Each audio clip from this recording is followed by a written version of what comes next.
It is the end of my workday, and I did make that short earlier this week, saying that I was gonna post this new video this week. So gotta hold myself accountable here.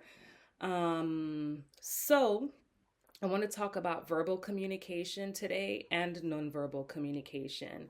In my mind, I'm so tempted to say verbal communication versus nonverbal communication, but I don't want to pit these communication styles against each other, right? This is not like a competition here.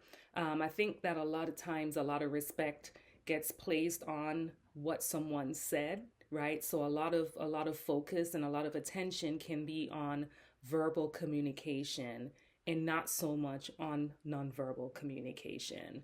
Um, Also was sharing earlier too on Monday, because Mondays tend to be ruled by the moon. So they're very gentle days, very feminine days. And I was reflecting a lot, right? Because that's what the moon does. It brings light to the things that are usually hidden, usually under the surface. So I was reflecting about just my journey with communication. And um, one of the things that I mentioned was that I feel like sometimes talking and chatter, right? It's synonymous with womanhood. It gets kind of seen as a thing that women do, right? Um, Sometimes people might be shamed, or men might be shamed for talking like a woman, like men who might talk a lot. You might hear someone say, you talk like a woman, right? You talk as much as a woman, and not necessarily as a compliment, right? Because it talking and chatter tends to be the thing that it's assumed that women do and that we do well. And so this year also, I want to focus my YouTube channel on themes in the lives of women. And I think that communication really, communication is a big part in women's lives. Okay.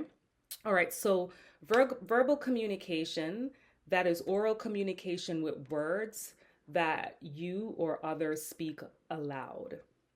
Nonverbal communication is what is not said out loud, like gestures, facial expression, and body language.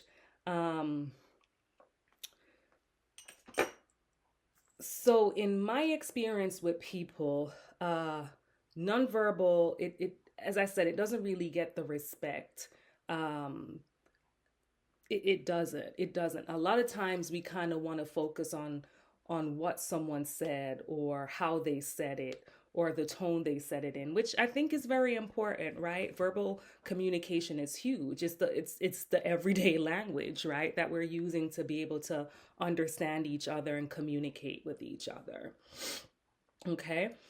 Growing up, though, I would hear, and I have my points that I jotted down. If you see me looking down, I just want to make sure that I say, because I've been talking a lot today, I want to make sure that I say all that I'm needing to say for this video. But growing up, I would remember the phrase or the statement that actions speak louder than words, right? I noticed though that the more emotional situations become, right, we're not really so focused on actions anymore, okay? We're more focused on the words, right? On what happened, what was said. It's kind of like when you call your friend up to tell them this is what happened, this is what was said, right? And we don't really talk so much on the nonverbal things, right? Like the gestures, the facial expression, and the body language, right? I think that as things get more emotional, the sentiments of action speaking louder, it disappear, right? And we don't get to identify, we don't get to see what somebody was communicating to us, right, in those moments, using their gestures, their facial expressions. I think a perspective, and this is just a perspective. I have a lot of perspectives on this, but this is just one of my perspectives. And I think that home is really where the heart is, right?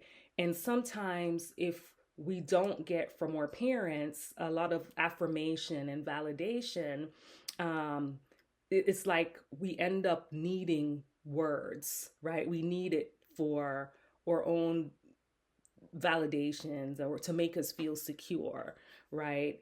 And I think sometimes if we grow up in homes where we're not getting that, where we're not hearing that expressed, it becomes such an important need.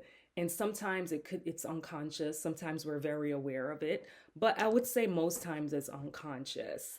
And again, this can be either from your father not really giving you this affirmation or your mother not giving you this affirmation.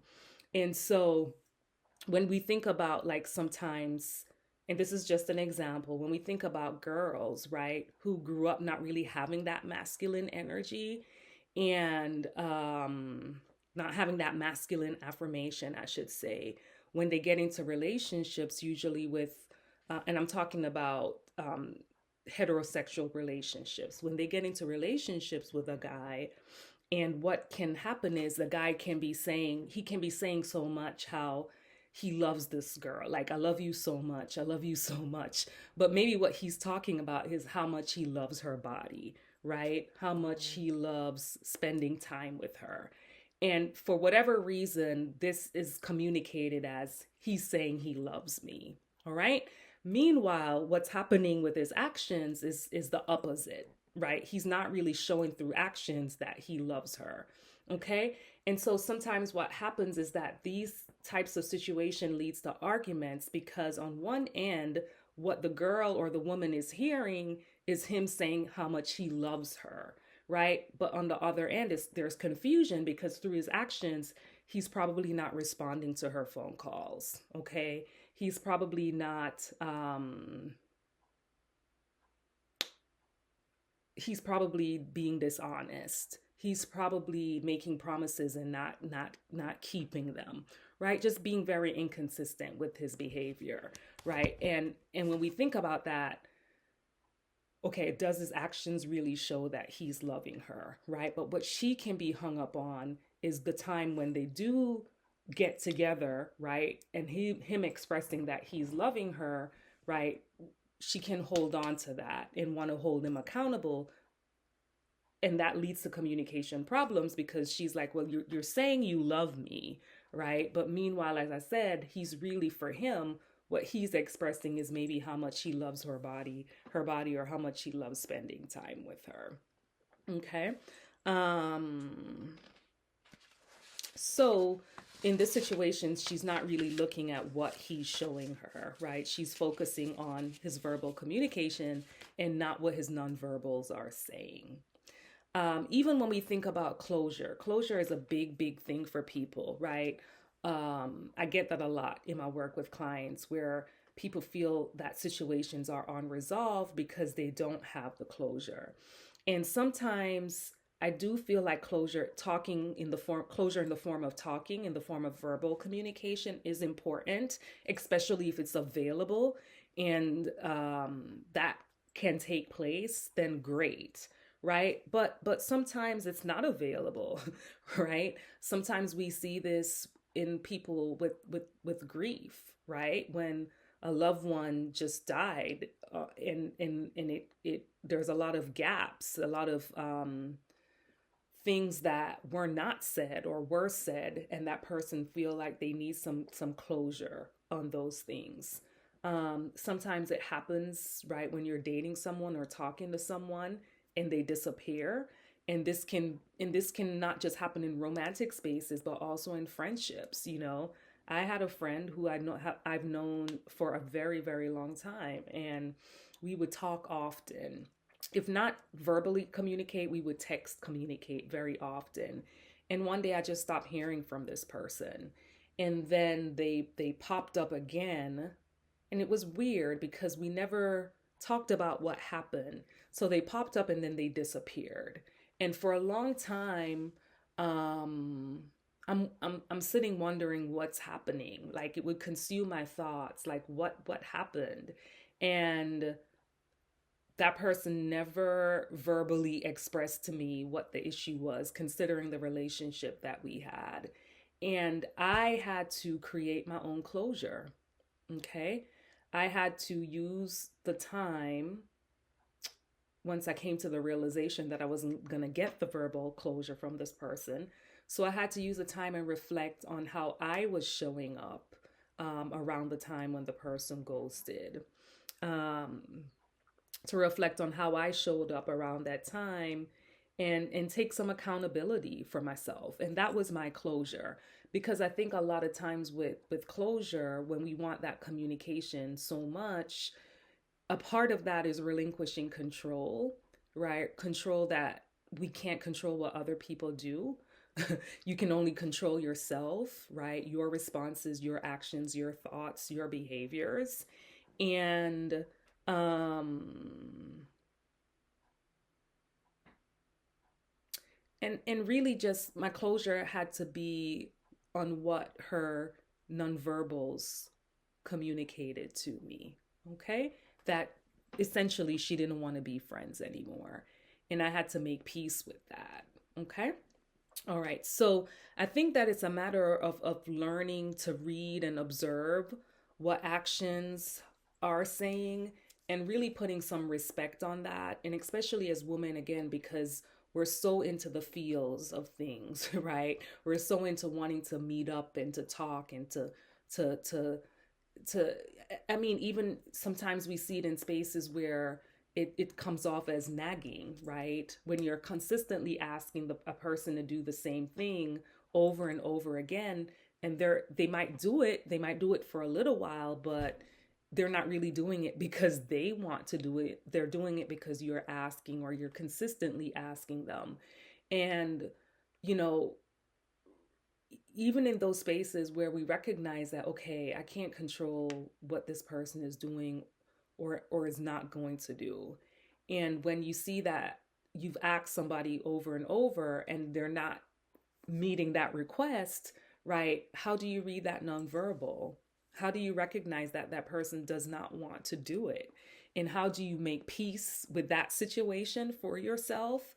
You know, one of the things that I talk about, not just in my work with clients, but even in my own relationship with myself, you know, when it comes to accepting other people, is either I'm going to accept this or I'm going to move on. Okay. So can I accept that I've asked this person over and over to do something, they're not doing it, which is communicating to me that they do not want to do it? Can I accept that? Will that be okay for me, or do I need to move on? Okay. Also, too, I think in let's use romantic spaces as an example. I think that sometimes people's love language, right? That some people's love language is not words of affirmation, right? So it's not how they're expressing their love is not going to be in a verbal way, right? How their love language, they might be really good at expressing it in acts of kindness. Okay. And so sometimes when we talk about like the home is where the heart is, right? If you didn't get that affirmation at home and now you're in a relationship with someone and they're showing you that they love you and they're doing the most, they're doing all the things, right? But because you want, and I'm not minimizing the need for words of affirmation, right? That is important for some people to have that. That's not what I'm talking about here. But what I'm saying is that sometimes we ruin a good thing, right? When we have a partner, we have a person who is loving us so much, right? Like they're literally going to the ends of the earth and back for us through their acts of service. But because we just want that validation so much, right? It can again, another argument is started because now this person is saying, I don't think you love me, right? Meanwhile, this person just went to Istanbul and came back, right? And so that's something else to look for, because now I think in that situation, it becomes a conversation about love languages. Not that the person doesn't love you, right? This person's actions is literally showing you how much they love and care for you, but is being able to recognize that your unconscious or subconscious needs through affirmation, right? Or validation is not being met. So, but that's a whole different conversation for that couple. But when you get caught up here, right, they miss what the real issue is. Okay, they can miss the real issue can be missed because we're not really looking at how much from a nonverbal perspective how this person is showing, how this person is communicating their love for us. All right, so most of the time, as I said, the piece that we want, we have to create it or we have to find it for ourselves or within ourselves. So, the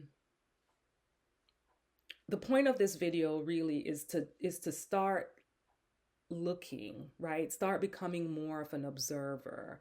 Start putting some respect on the nonverbal aspect of communication because half of the energy that we're spending on what was said, right? And if we only observe and see that the nonverbals gave us the answers that we're looking for, or the resolution or the closure that we might be looking for. All right, so have a great evening or whenever you're watching this video. Great morning, great night, whatever. And stay tuned for the next topic.